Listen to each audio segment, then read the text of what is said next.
ये शीर्षक बताता है कि किस तरीके से ये न्यूज़ एजेंसियां या कम्युनिस्ट विचारधारा के लोग मोदी, भारत और हिंदुत्व विरोध में अपने मानसिक दिवालिया के उस स्तर तक पहुंच गए हैं कि इनको ये भी नहीं पता कि कोरोना एक वैश्विक बीमारी थी। तथाकथित गधे टाइप के या इंटेलेक्चुअल खुद को कहने वाले जो पत्रकार हैं, उनको इस बात की समझ बिल्कुल भी नहीं है। वो अपने चैनल पे बैठ के हे कर दे के उनको लगता है कि वो बहुत ही इंटेलेक्चुअल बातें कर रहे हैं और लोग उनको बहुत पसंद कर रहे हैं।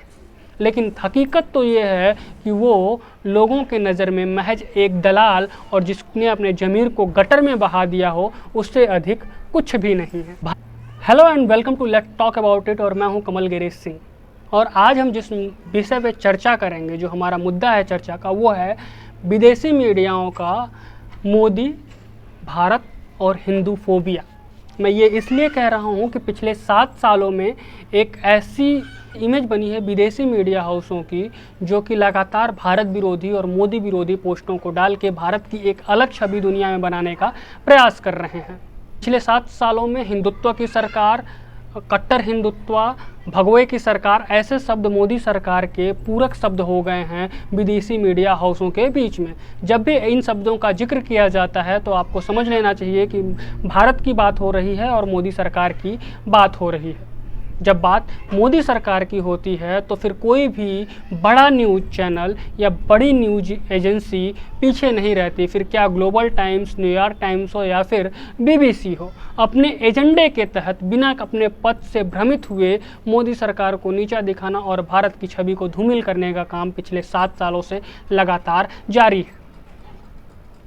अफसोस तो तब होता है जब हमारे ही देश के कुछ तथाकथित इंटेलेक्चुअल, विपक्ष और कुछ दलाल टाइप मीडिया, जिन्होंने कुछ समय पहले ही अपने ज़मीर को गटर में बहा दिया हो, वो अपने चैनल्स पे या पब्लिक के बीच में जाके एक माइक से मंच पे जब खड़े होकर ये बात कहते हैं और फिर साथ में इन मीडिया एजेंसियों को कोट करते हैं, तो ये भूल जाते हैं कि जो आर्टिकल वो बता रहे हैं या जिस आर्टिकल को वो कोट कर रहे हैं, उससे न केवल सिर्फ मोदी की आलोचना हो रही है बल्कि भारत की आलोचना हो रही है। क्योंकि माननीय नरेंद्र मोदी भारत के प्रधानमंत्री हैं, और यदि प्रधानमंत्री की आलोचना की जा रही है किसी विदेशी मीडिया चैनल के जरिए, तो उसमें कहीं ना कहीं भारत की आलोचना भी की जा रही है। लेकिन सत्ता के लालाऊ और पैसे के लालची इन लोगों को देश से कोई लेना देना नहीं है। फिर वो दलाल, तथाकथित पत्रकार हों, ये जो तस्वीरें आप देख रही हैं, सारे वही गैंग है जो इन लोगों को बढ़ावा देता है, या फिर मैं ये कहूँ कि ये एक कम्युनिस्ट गैंग है जो पागल हुई पड़ी है, क्योंकि पिछले 7 सालों में इनके घर की रोटियां नहीं चल पा रही हैं, ये दलालियां नहीं कर पा रहे हैं। हाल ही में न्यूयॉर्क टाइम्स ने एक पोस्ट किया, उस पोस्ट का शीर्षक था, मोदी ने विज्ञान को राजनीतिक हथियार के रूप में इस्तेमाल किया है। और ये पोस्ट अहम इसलिए हो जाता है क्योंकि ये एक सीरीज का हिस्सा है। न्यूयॉर्क टाइम्स द्वारा एक सीरीज चलाई जा रही है, जिस सीरीज के जरिए इस पोस्ट को रिलीज किया गया है। इस सीरीज में सिर्फ और सिर्फ मोदी, हिंदुत्व और भारत फोबिया जैसे पोस्ट को ही वरीयता दी जाती है। आपको बता दें कि कोरोना टाइम के समय में भी न्यूयॉर्क टाइम्स ने एक पोस्ट किया था जिसका शीर्षक दिया था, सरकार द्वारा कोरोना नरसंहार। ये शीर्षक ही अपने आप में बहुत सारी बातें कहने के लिए काफ़ी है। ये बताता है कि किस तरीके से अपने एजेंडे के तहत कोरोना को भी सरकार का एक हथियार बना के बताया जा रहा है। ये शीर्षक बताता है कि किस तरीके से ये न्यूज़ एजेंसियां या कम्युनिस्ट विचारधारा के लोग मोदी, भारत और हिंदुत्व विरोध में अपने मानसिक दिवालिया के उस स्तर तक पहुंच गए हैं कि इनको ये भी नहीं पता कि कोरोना एक वैश्विक बीमारी थी, जिससे न केवल भारत में ही बल्कि दुनिया के हर देश में हाहाकार मचा और बहुत सारी मृत्यु हुई है। और जिस मुल्क में या जिस देश में बैठ के वो ये आर्टिकल लिख रहे हैं, अगर उस देश के आबादी का रेशियो और हिंदुस्तान के आबादी के रेशियो के हिसाब से मौत के आंकड़ों को निकाला जाए, तो रेशियो उनके देश में मरने वालों की भारत से कई गुना अधिक है। लेकिन यहाँ पे रेशियो की बात मैं इसलिए भी नहीं करूँगा क्योंकि जिन लोगों ने अपनों को खोया है उनके साथ मेरी संवेदनाएं हैं। लेकिन जब ऐसे उलूल जुलूल के आरोप लगाए जाते हैं या उलूल जुलूल के आर्टिकल्स लिखे जाते हैं तो उनका जवाब देना भी ज़रूरी हो जाता है। इन्होंने मिर्च मसाले के साथ यहाँ तक भी कह दिया कि हिंदुस्तान में कोरोना से मरने वालों की संख्या 40 लाख हो गई है। जिसे नीति आयोग ने बाद में खंडित किया, इस न्यूज़ का खंडन किया और उसके बाद कड़ी प्रतिक्रिया भी दी थी। लेकिन उसके बाद भी हमारे ही देश के कुछ तथाकथित इंटेलेक्चुअल पत्रकार अपने शो में इस रिपोर्ट का हवाला देके मोदी सरकार को घेरने का प्रयास कर रहे हैं। मैं जब इन लोगों के चेहरों को देखता हूं तो मुझे ऐसा प्रतीत होता है कि पाकिस्तान के खच्चर वालों से भी दयनीय स्थिति इनकी है, क्योंकि जब कोई भी विदेशी मीडिया पाकिस्तान पे सवाल खड़ा करता है तो इमरान खान सरकार की 1 लाख नाकामियों के बाद, 1 लाख गुस्से के बाद भी वहाँ के लोग, वहाँ के मीडिया हाउसेस अपने सरकार का बचाव करते हैं, अपने देश का बचाव करते हैं, क्योंकि जब इमरान खान पे हमला होता है तो उनको पता होता है कि वो हमला पाकिस्तान पे हुआ है। लेकिन हमारे यहाँ के तथाकथित गधे टाइप के या इंटेलेक्चुअल खुद को कहने वाले जो पत्रकार हैं, उनको इस बात की समझ बिल्कुल भी नहीं है। वो अपने चैनल पे बैठ के हे कर दे के उनको लगता है कि वो बहुत ही इंटेलेक्चुअल बातें कर रहे हैं और लोग उनको बहुत पसंद कर रहे हैं।